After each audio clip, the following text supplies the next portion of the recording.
ಈ ಬೈಕ್ ಆಗಲಿ ಮೊಪೆಡ್ ಆಗಲಿ ಒಂದೇ ಒಂದು ಪ್ರಾಬ್ಲಮ್ ಬರುತ್ತೆ. ಆ ಪ್ರಾಬ್ಲಮ್ ಏನಂತ ಹೇಳಿದ್ರೆ ಒಂದು 500 ಇಂದ 1000 ಆಗ್ಬೋದು, ಅಂದ್ರೆ ಲೇಬರ್ ಗಿಬರ್ ಎಲ್ಲ ಸೇರಿ. ಅದೊಂದು ಕೆಲಸ ಮಾಡ್ಕೊಂಡ್ರೆ ನಿಮಗೆ ಆಲ್ಮೋಸ್ಟ್ ಒಂದು 14-15,000, ಒಂದು 16,000 ಅನ್ಕೊಳ್ಳಿ, ಅಷ್ಟು ನಿಮಗೆ ಸೇವ್ ಆಗತ್ತೆ.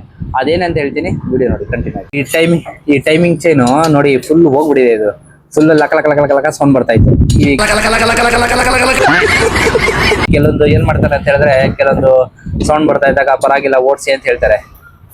ಇದು ಹಂಗ್ ಮಾಡ್ಲೇಬಾರ್ದು, ಟೈಮಿಂಗ್ ಚೇಂಜ್ ಮಾಡ್ಕೋಬೇಕು. ಇದರಿಂದ ಏನೇನ್ ಪ್ರಾಬ್ಲಮ್ ಬರುತ್ತೆ ಅಂತ ಹೇಳಿದ್ರೆ, ಇದು ಬಂದ್ಬಿಟ್ಟು ಇಲ್ಲ ಟೈಮಿಂಗ್ ಚೇಂಜ್ ಫುಲ್ ಕಿಟ್ ಆಗ್ತಿದೆ ಅಂದ್ರೆ ಒಂದು 500-600 ರೂಪಾಯಿ ಬರ್ಬೋದು, ಇಲ್ಲ ಒಂದು 1000 ರೂಪಾಯಿ ಬರ್ಬೋದು ನಿಮ್ಗೆ, ಲೇಬರ್ ಗಿಬರು ಪ್ಯಾಕಿಂಗ್ ಗಿಕ್ಕಿಂಗ್ ಅಂತ. ಆದ್ರೆ ಇದರಿಂದ ನಿಮ್ಗೆ ಬರೋ ಪ್ರಾಬ್ಲಮ್ ಏನೇನು ಗೊತ್ತಾ, ಗಾಡಿನೇ ಇಂಜಿನ್ ಸೀಸ್ ಆಗ್ಬಿಡುತ್ತೆ. ಯಾವ ತರ ಸೀಸ್ ಆಗತ್ತೆ ಅಂತ ಹೇಳಿದ್ರೆ, ಇಲ್ಲಿ ಬನ್ನಿ, ಇಲ್ಲಿ ಇವಾಗ ಇದು ಈ ತರ ಟೈಮಿಂಗ್ ಇರುತ್ತೆ.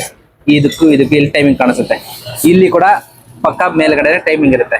ಟಾಪ್ ಅಲ್ಲಿ ಈ ತರ ಟೈಮಿಂಗ್ ಇದ್ದಾಗ ಇದೇನಾಗ್ಬಿಡುತ್ತೆ, ಚೈನ್ ಈ ತರ ಇರುತ್ತಲ್ವಾ, ಇದು ಲೂಸ್ ಇರೋ ಕಾರಣಕ್ಕೆ ಈ ಗಾಡಿ ರನ್ನಿಂಗ್ ಓಡ್ಬೇಕಾದ್ರೆ ಟೈಮಿಂಗು ಈ ಚೈನ್ ಎಗರಿ ಉಲ್ಟಾ ಟೈಮಿಂಗ್ ಆಗ್ಬಿಡುತ್ತೆ. ಉಲ್ಟಾ ಟೈಮಿಂಗ್ ಆಗೋಯ್ತಂದ್ರೆ ವಾಲ್ ಟೈಮಿಂಗ್ ಚೇಂಜ್ ಆಗುತ್ತೆ, ಪಿಸ್ಟನ್ ಟೈಮಿಂಗ್ ಚೇಂಜ್ ಆಗುತ್ತೆ. ಅವಾಗ ಏನಾಗುತ್ತೆ, ವಾಲ್ ಕಟ್ ಆಗಿ ಪಿಸ್ಟನ್ ಹೊಡೆದು ಪಿಸ್ಟನ್ ಪೀಸ್ ಆಗಿ ಕ್ರ್ಯಾಂಕ್ ಶಾಫ್ಟ್ ಹೊಡೆದು ಫುಲ್ ಇಂಜಿನೇ ಹೊಗೆ ಆಗ್ಬಿಡುತ್ತೆ. ಫುಲ್ ಇಂಜಿನೇ ಹೊಗೆ. ಅವಾಗ ಖರ್ಚು ಎಷ್ಟು ಬೀಳುತ್ತೆ ಗೊತ್ತಲ್ಲ.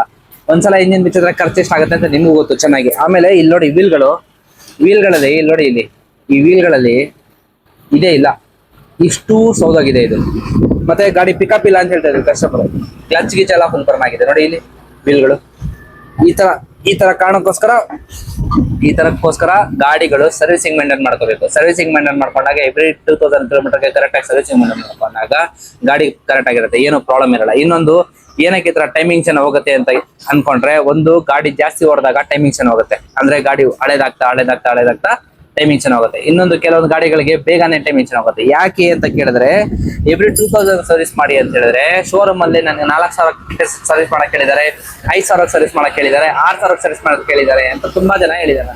ನನಗೆ ಇದುವರೆಗೂ ನನಗೆ ಕನ್ಫ್ಯೂಷನ್ ಇರೋದು ಏನಂತ ಹೇಳಿದ್ರೆ, 2000 ಕಿಲೋಮೀಟರ್ 2500 ಕಿಲೋಮೀಟರ್ ಓಡೋ ಗಾಡಿಗಳಿಗೆ ಆಯಿಲ್ ನೋಡಿದ್ರೆ ಆಯಿಲ್ ಬಂದ್ಬಿಟ್ಟು ಈ ತರ ಫುಲ್ ಬ್ಲಾಕ್ ಆಗಿರುತ್ತೆ ನೋಡಿ, ಹಿಂಗ್ ಬ್ಲಾಕ್ ಆಗಿರುತ್ತೆ 2-2.5 ಓಡೋ ಗಾಡಿಗಳಿಗೆ.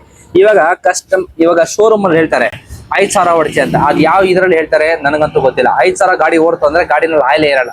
ಆ ಕಾರಣಕ್ಕೋಸ್ಕರ ಈ ಟೈಮಿಂಗ್ ಚೈನು, ಈ ಶಾಫ್ಟ್ ಬೋರು ಅವೆಲ್ಲ ಬೇಗ ಹೋಗುತ್ತೆ. ಟೈಮಿಂಗ್ ಚೈನ್ ಜಾಸ್ತಿ ಹೋಗೋದೇ ಅದಕ್ಕೋಸ್ಕರ. ಯಾಕಂದ್ರೆ ಆಯಿಲ್ ಕಡಿಮೆ ಆಗೋಯ್ತು ಅಂದ್ರೆ ನಿಮ್ಗೆ ಅದು ಫ್ರಿಕ್ಷನ್ ಯಾವ ತರ, ಅದು ಆಯಿಲು ಅದು ವೀಲ್ಗಳಲ್ಲಿ ಆ ಟೈಮಿಂಗ್ ಚೈನ್ ಹೋದಾಗ ನಿಮ್ಗೆ ಬಂದ್ಬಿಟ್ಟು ಆ ಫ್ರಿಕ್ಷನ್ ಕರೆಕ್ಟ್ ಆಗಿರುತ್ತೆ.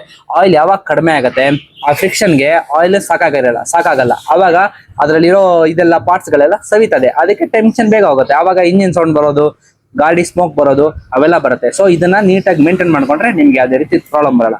ಹಾಗೆ ವಿಡಿಯೋ ಇಷ್ಟ ಆಗಿದ್ರೆ ಲೈಕ್ ಮಾಡಿ, ಶೇರ್ ಮಾಡಿ, ಹಾಗೆ ನನ್ನ ಯೂಟ್ಯೂಬ್ ಚಾನಲ್ ಸಬ್ಸ್ಕ್ರೈಬ್ ಮಾಡ್ಕೊಳ್ಳಿ. ಹಾಗೆ ನನ್ನ ಇದು ಫೇಸ್ಬುಕ್, ಇನ್ಸ್ಟಾಗ್ರಾಮ್ ಕೂಡ ಫಾಲೋ ಮಾಡ್ಕೊಳ್ಳಿ. ನಿಮ್ಗೆ ಈ ವಿಡಿಯೋ ಬಗ್ಗೆ ಏನು ಅನಿಸು ಕಮೆಂಟ್ ಮೂಲಕ ತಿಳಿಸಿ. ಥ್ಯಾಂಕ್ ಯು, ಬಾಯ್, ಜೈ ಶ್ರೀರಾಮ್.